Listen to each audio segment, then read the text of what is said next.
Kisah ini bermula ketika Kopral Marinir Allison terombang-ambing di lautan lepas dalam sebuah perahu karet. Ombak menggulung dan setiap ayunan perahu menjadi perjuangan melawan keganasan alam. Setelah berjam-jam, perahu karet itu akhirnya terdampar di sebuah pulau terpencil, jauh dari medan perang yang mengamuk antara Amerika dan Jepang.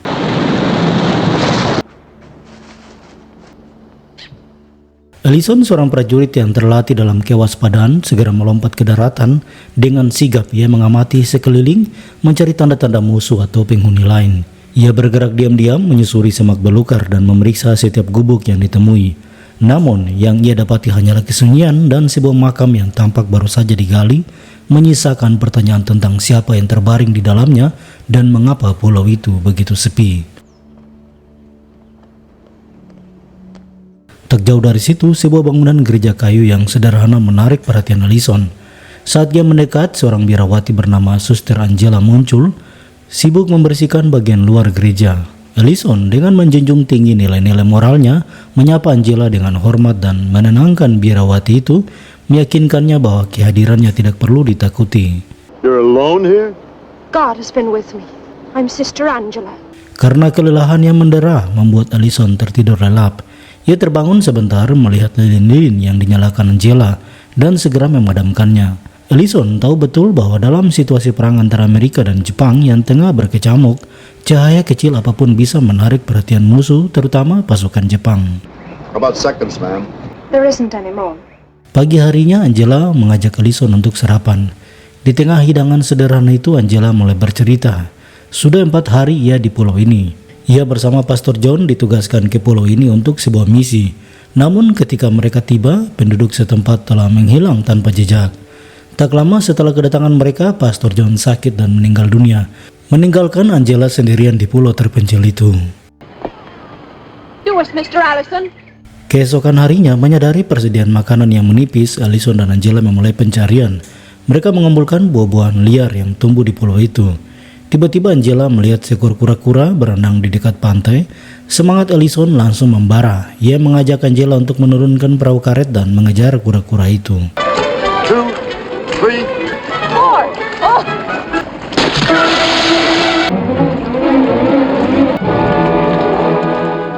Setelah perjuangan yang cukup sengit, mereka berhasil menangkapnya. Kura-kura itu kemudian menjadi hidangan lezat yang mereka nikmati bersama.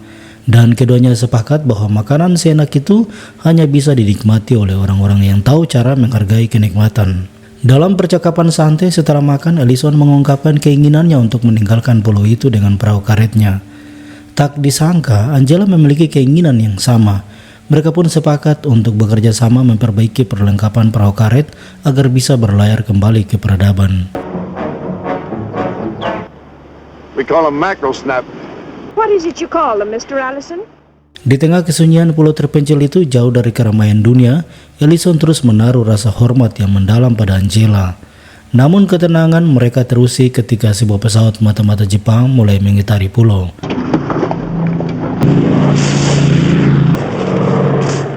Allison dengan naluri perangnya yang tajam langsung menyadari bahwa pesawat itu mengincar pulau ini sebagai pangkalan mereka. Ia mendesak Angela untuk bermalam di gua di atas gunung demi keselamatan mereka. Malam itu sebelum tidur, Angela melafalkan doanya. Ia bertanya pada Allison apakah ia tidak pernah berdoa sebelum tidur. Allison menjawab bahwa ia selalu percaya pada Tuhan untuk hidupnya, sebuah keyakinan yang sederhana namun kuat. Pagi-pagi sekali, suara pesawat kembali memecah keheningan. Allison menyadari bahwa pesawat Jepang akan segera menjatuhkan bom. Ia menenangkan Angela, meyakinkannya untuk tidak khawatir.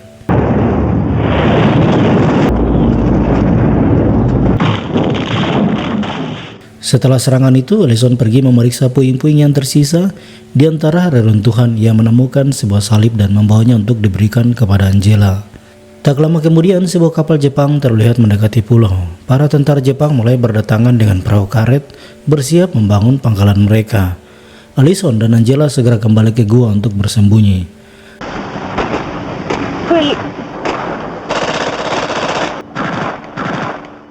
Angela dalam keputusasaannya mengusulkan untuk menyerahkan diri kepada tentara Jepang. Berpikir itu adalah satu-satunya cara untuk diselamatkan. Namun, Allison dengan tegas membantah, menjelaskan bahwa dalam situasi perang antara Jepang dan Amerika, Menyerah hanya akan membuat Angela menjadi tawanan. Mendengar nasihat Allison, Angela membatalkan niatnya. Allison kemudian pergi mencari makanan untuk mereka. Di tepi pantai saat mencoba menangkap ikan, Allison hampir ditemukan oleh beberapa tentara Jepang yang berpatroli. Beruntung, ia berhasil lolos dan membawa ikan mentah untuk makan malam mereka. Namun, Angela tampak kesulitan menikmati hidangan mentah itu.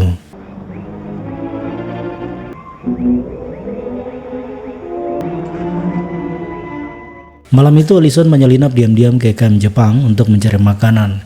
Ia hampir tertangkap, namun pengalaman militernya menyelamatkannya. Dengan cekatan ia berhasil bersembunyi dan kabur dengan beberapa kaleng makanan di pagi hari.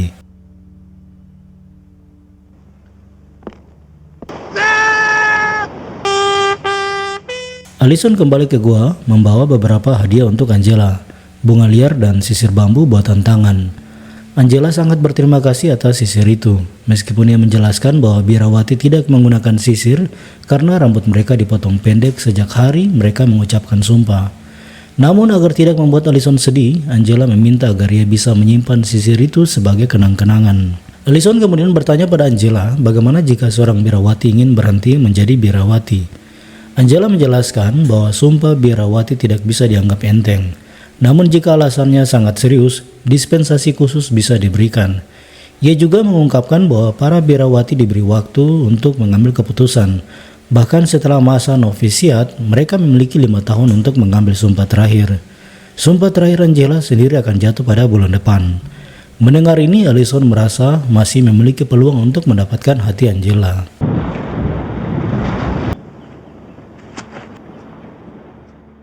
Keesokan paginya Allison mengamati bahwa tentara Jepang telah pergi dari pulau itu. Ia berteriak memanggil Angela dan mereka berdua keluar dari gua, merayakan kebebasan yang baru mereka rasakan. Kesempatan itu mereka manfaatkan untuk mandi dan membersihkan pakaian mereka yang sudah kotor selama berhari-hari. Allison tak bisa menahan perasaannya mengungkapkan isi hatinya pada Angela. Ia berharap Angela tidak mengambil sumpah terakhirnya setelah kembali nanti, karena ia ingin sekali menikahi Angela. Namun permohonan Allison ditolak. Angela dengan lembut menjelaskan bahwa ia telah mengambil sumpah sejak awal untuk menjadi biarawati. Merasa malu, Allison akhirnya meminta maaf.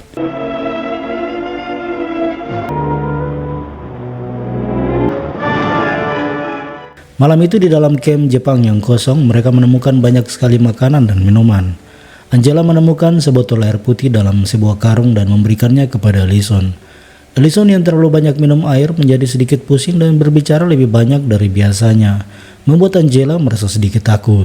Allison mulai berkata bagaimana jika pasukan Amerika tidak datang menjemput mereka dan mereka berdua harus hidup bertahun-tahun sendirian di hutan ini, dan Angela tetap menjadi biarawati seperti Adam dan Hawa di Taman Eden. Mendengar pemikiran Allison, Angela menjadi sedih dan menangis. Ia berlari ke hutan di tengah hujan deras.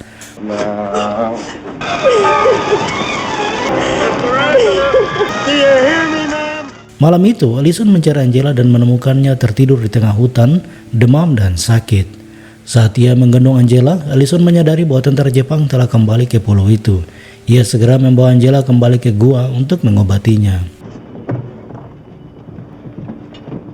Karena pakaian Angela basah kuyup dan demam melanda tubuhnya, Allison dengan berani kembali memasuki kamp Jepang untuk mencari kain dan pakaian kering.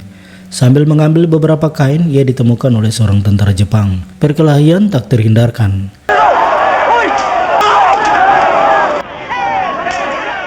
Beruntung, Allison segera mengalahkan tentara Jepang itu dan melemparkan tubuhnya ke sekitar pantai agar tidak ditemukan oleh tentara lainnya.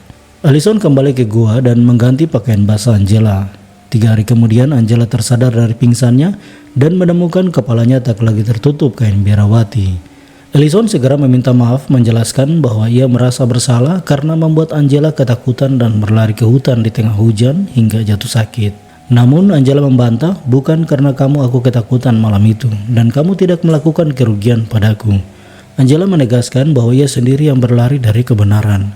Yang dimaksud Angela adalah ada banyak kebenaran dalam apa yang dikatakan Allison. Mungkin Tuhan tidak bermaksud agar ia mengambil sumpah terakhirnya, karena mereka telah hidup berjam-jam dan berhari-hari bersama, dan hanya Tuhan yang tahu apa yang akan terjadi pada mereka berdua.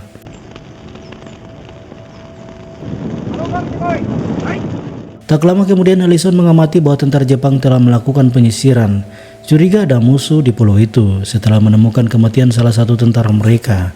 Ketika para tentara semakin mendekati gua, Ellison dan Angela sangat ketakutan. Angela terus berdoa agar mereka terhindar dari penangkapan. Tiba-tiba pesawat tempur Amerika datang dan menyerang para tentara Jepang hingga tak ada yang tersisa di pulau itu. Ellison sangat gembira dan menari atas bantuan tak terduga itu. Ia kembali bersama Angela di gua untuk menunggu hingga pagi hari. Setelah fajar menyingsing, Ellison keluar untuk memeriksa puing-puing dan membuang beberapa amunisi yang tersisa di dalam tank tempur Jepang untuk menghindari ledakan lain. Selama melakukan tugasnya, Ellison terluka ringan di lengannya. Angela segera mengobatinya. Sebelum dijemput oleh para marinir Amerika, Ellison berkata pada Angela, "Aku senang bisa bertemu denganmu, dan aku berharap kamu selalu bahagia." Ia mengucapkan selamat berpisah. Angela membalasnya, "Tidak peduli berapa jauh kita akan terpisah, atau apakah aku tidak pernah bisa melihat wajahmu lagi. Kamu akan menjadi teman terbaikku selalu dan selamanya." Kisah Kopral Ellison dan Sister Angela adalah bukti nyata bahwa di tengah kekacauan perang dan keterasingan, kemanusiaan tetap bisa tumbuh dan bersemi. Pertemuan tak terduga mereka di sebuah pulau terpencil bukan hanya tentang bertahan hidup, melainkan juga tentang menemukan kekuatan dalam kebersamaan, keberanian dalam menghadapi bahaya, dan harapan di tengah keputusasaan. Meskipun jalan hidup mereka mungkin akan terpisah jauh, ikatan yang terukir di pulau itu akan selalu menjadi kenangan abadi. Ellison, sang marinir yang keras namun berhati mulia, dan Angela, biarawati yang teguh iman namun penuh kasih, telah saling memberi pelajaran berharga tentang kepercayaan, pengorbanan, dan makna sejati dari persahabatan.